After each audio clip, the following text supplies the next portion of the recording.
Ištekėjau gana vėlai, 39, pastojau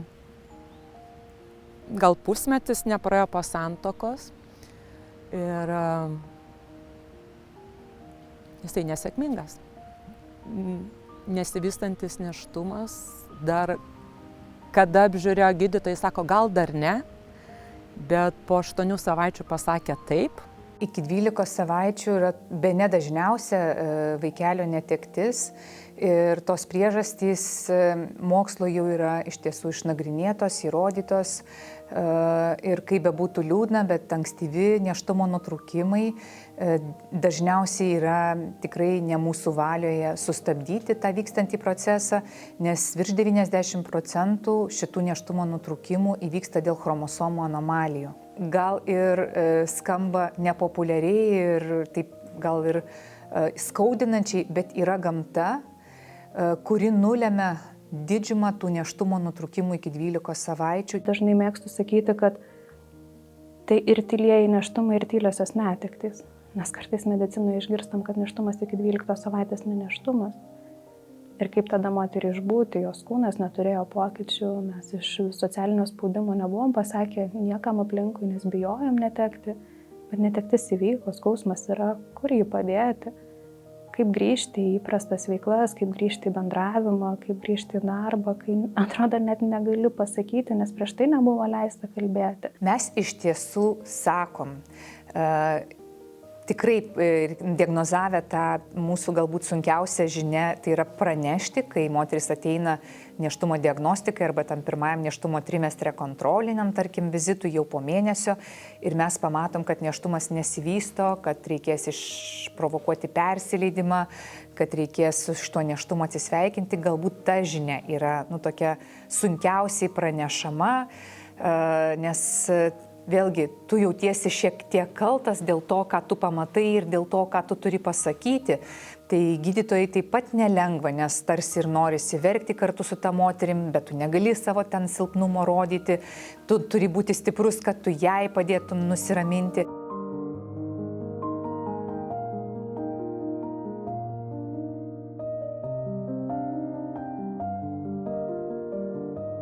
Vis dėlto tai vienintelis dalykas, kurį aš turėjau, tai yra žinia, kad aš laukiausi, o daugiau nieko. Pradėjau daug pirkti seminarų apie netektį. Ir kur vis klausdavau, ar man tai tinka. Nes tarytum, aš nepalaidojau nieko, ta visuomenės, kad kol nepalaidojau, tai ko tu čia gedi. Ko čia raudi ir panašiai susirink daiktus ir eik dirbti toliau. Netektis iki 12 savaičių turbūt viena iš jautriausių kategorijų, apie kurias ir kalbėti sunku, kurias ir pamatyti yra labai sunku, kurias atliepti yra pakankamai sunku, nes netekus vaikelio iki 12 savaičių mes nelabai ir turim laidotuvių ritualo. Tai reiškia, kad atsisveikinimo kaip tokio šeima neteko kartu su vaiku. Jau įstatymai pakeisti. Ir jeigu būčiau žinojusi tai, ką žinau šiandieną, aš būčiau pasilaidojusi. Mano kūnas neišsivalė pats, man turėjo daryti išvalymą. Tai šiandieną, sakau, būtų daug lengviau buvę mano smegenim, kad aš būčiau pasilaidojusi. Dabar reikia tik paprašyti ir yra suteikiamos galimybės pasilaidoti. Lietuvoje yra per labai didelius sunkumus, per didelį pajuoką, pasityčiojimus, žeminimus yra atsiradę negimusio kūdikio kapai. Ir yra Lietuvoje ligoninėse atveju, kai kunigai susidėjo pinigų ir pirko šaldiklius, nes neva ministerija pinigų neturi ir gydymo įstaigos negali savo to leisti, kad būtų pastatyti atskiri šaldikliai, kad žmogaus kūnas visose savo egzistencijos etapuose būtų laikomas ne su medicininėmis operacijų tvarslievomis arba amputuotomis žmogaus kūno galūnėmis. Dažnai moteris raginu netektyje tiesiog parašyti žinutę, kad sveiki, mūsų šeimoje atsitiko tragedija, mes praradom vaikelį. Ir po viso to sakinio parašyti, ko kiekviena šeima nori. Gal vieni norės, kad uždegtų žvakelę, Gal kiti norės, kad nieko kol kas nesakytų, gal treti norės, kad susirinktų, nežinau, mišiose ar kažkokiam paminėjime. Aš manau, kad bendravimui tinkamam ribų nėra, bet viskas, ko reikia vengti, tai vertinimo, bet kokio vertinimo to, kas atsitiko. Kaip ir sakiau, ar ne, atidarykim tas duris patirčiai tokiai, kokia jinai atėjus. Aš pradėjau galvoti, o kaip atsisveikinama, kaip pažymima, tai tada mes su vyru leidom dangaus žibintą, kur turėjau medicininius visus popierius, nes viską spausdindavausi ir veždavausi į Lenkiją. Po vieną lapą sudegino, pasidarėm laužą ir tiesiog po vieną lapą. Tai mano buvo pirminis atsisveikinimas. Po to galvojau, kaip tai galima būtų įamžinti, kaip tą skausmą išreikšti. Tai buvo irgi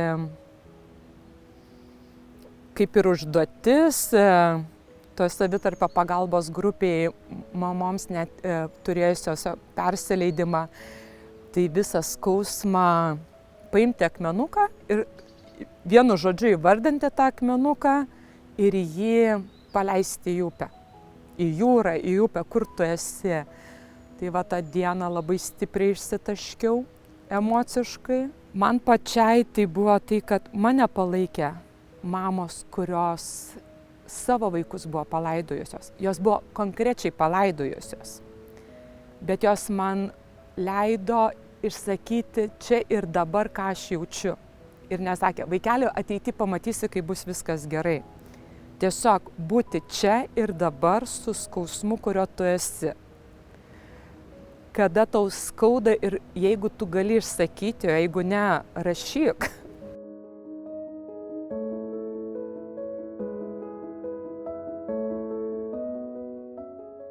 Ir vienas turbūt svarbiausių dalykų, kad kiekvienai mamai, kiekvienam tėčiui labai yra svarbu apsaugoti save nuo nereikalingo kaltinimo.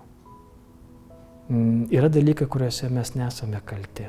Tada reikia laiko, kantrybės, daug meilės, palydėjimo, kitų žmonių pagarbos, nesikišimo, neaiškinimo, negąsdinimo, nepriekaištų, kas dažniausiai tos mamos susidūrė, priešiški žvilgsniai, replikos, apkalbos, komentarai, tokie pikdžiugiški ir kartais demonstratyvūs ir specialūs, žeminantis.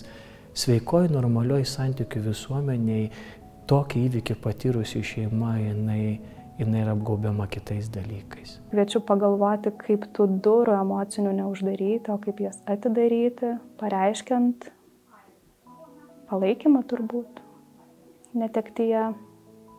Labai svarbu turbūt neskubėti kelti klausimų, tai kodėl nutiko taip, kas nutiko taip, nes dažnai žmonės netektyje net neįsivaizduoja, kas ir kodėl atsitiko.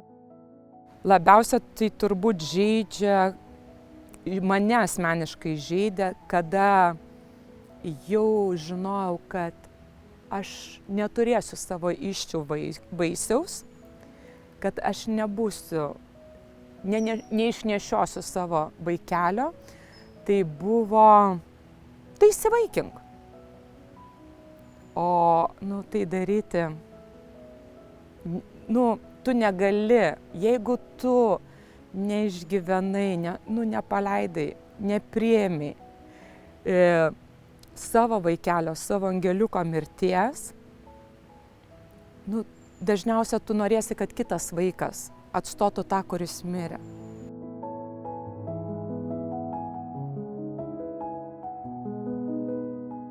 Kuries patikė vyrui ir moteriai gyvybę, tėvai ją priima ir sako, mes ačiū šitą pasitikėjimą išnešiosim, pagimdysim, užauginsim, išauklėsim. Ir netekties akivaizdoj, jeigu aš tikiu, kad yra gyvenimas po mirties, yra amžinybė. Ir nesvarbu, kad mano kūnas yra tik tai kelių milimetrų, kelių centimetrų. Ir neturiu 5 valstybės apdovanojimų su Harvardo universiteto diplomais. Jis niekiek nėra prastesnis už laiko ribų Dievo artumoje. Ten yra tas pats žmogus.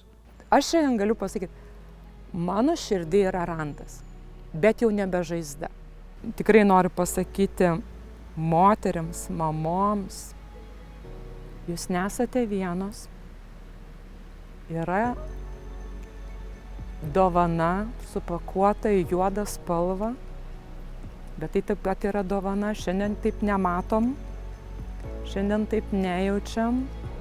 Atidėkime, priimkime, išskaudėkime, kad mūsų širdis, ta širdies žaizda nekraujuotų, nepūliuotų 20-50 metų.